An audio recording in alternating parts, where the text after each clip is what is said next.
Bismillahirrahmanirrahim. Assalamualaikum warahmatullahi wabarakatuh.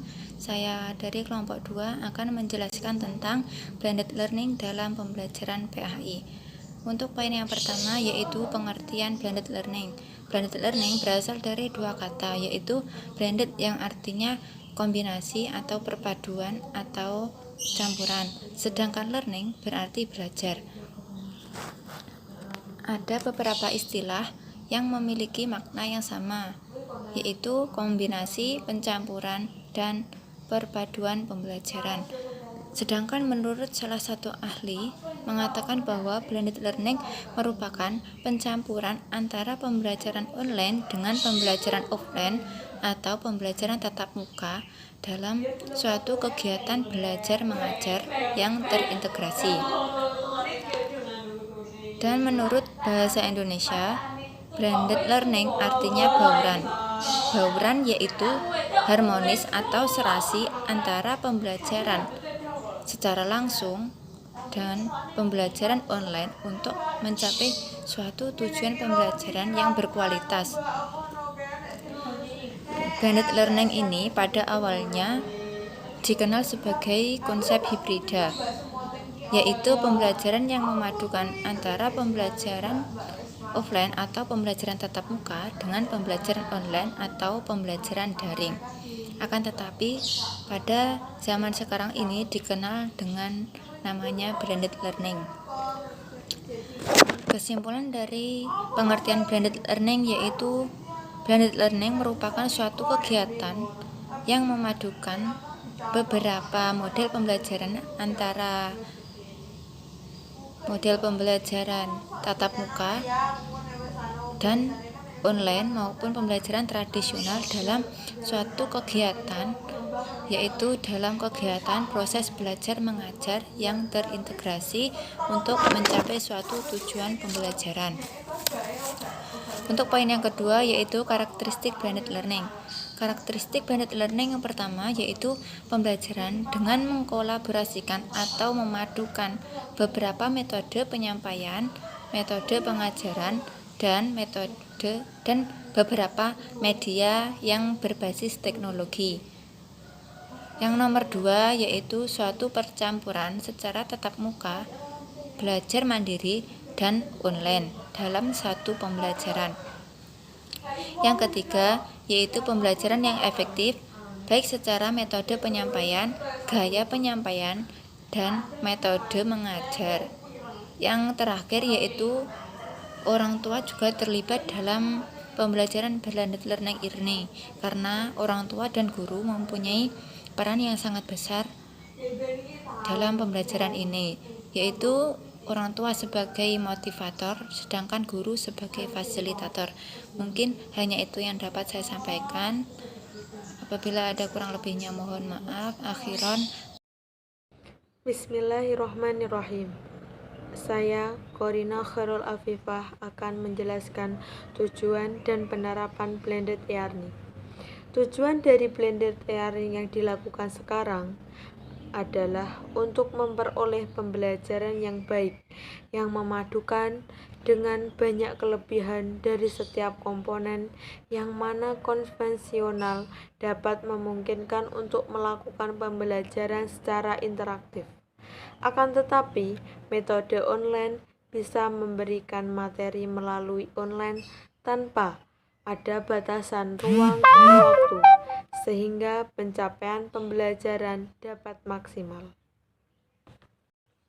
Yang selanjutnya adalah penerapan blended e-learning.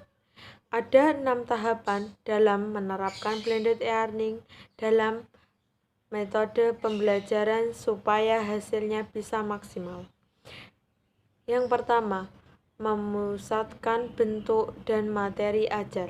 Seorang pendidik harus betul-betul paham tentang materi ajar yang relevan dan penerapan yang dilakukan dengan tatap muka dan online. Apabila guru tidak paham dengan materi ajar yang akan diajarkan, maka akan menyulitkan diri sendiri.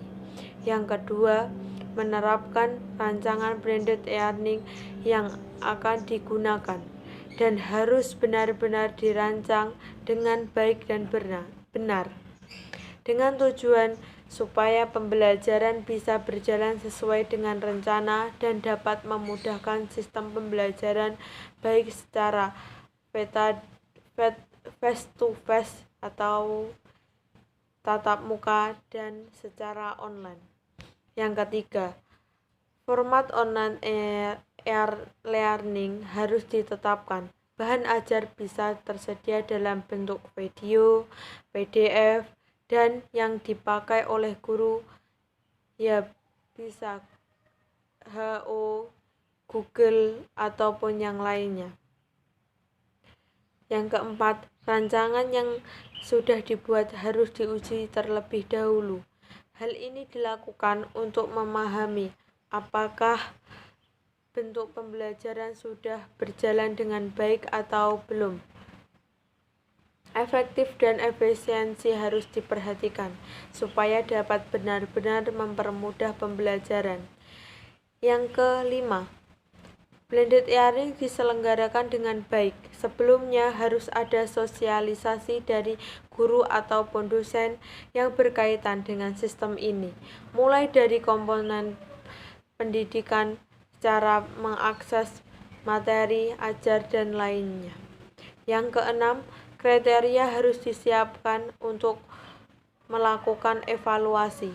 Evaluasi harus tetap dilakukan karena evaluasi itu perlu untuk mengetahui apakah berhasil atau kurang berhasil dalam proses pembelajaran. Terima kasih. Sekian dari saya. Di sini saya akan menerangkan tentang kelebihan dan kekurangan dari blended learning. Untuk kelebihan, yang pertama, kita itu bebas mencari materi secara mandiri karena kita bisa mengakses materi melalui website yang tersedia di internet. Jadinya kita itu tidak perlu repot-repot pergi ke perpus untuk mencari buku ataupun lainnya. Jadi kita bisa browsing secara mudah, secara instan, dan mendapatkan materi yang kita inginkan. Untuk yang kedua, yaitu siswa bisa berkomunikasi dengan guru tanpa adanya tatap muka. Ya, bisa tatap muka tapi secara virtual, atau tatap muka yang kedua melalui video call, Google Meet, dan lain sebagainya, dan tidak harus tatap muka berada pada satu tempat yang sama. Itulah kelebihan blended learning yang kedua. Untuk kelebihan yang ketiga, pengajar bisa mengelola dengan baik kegiatan belajar siswa yang tidak dilaksanakan pada jam luar tatap muka. Nah, untuk blended learning ini kita bisa melakukan pembelajaran di luar jam yang sudah ditentukan. Untuk selanjutnya, file bisa dibagikan dengan teman yang lainnya.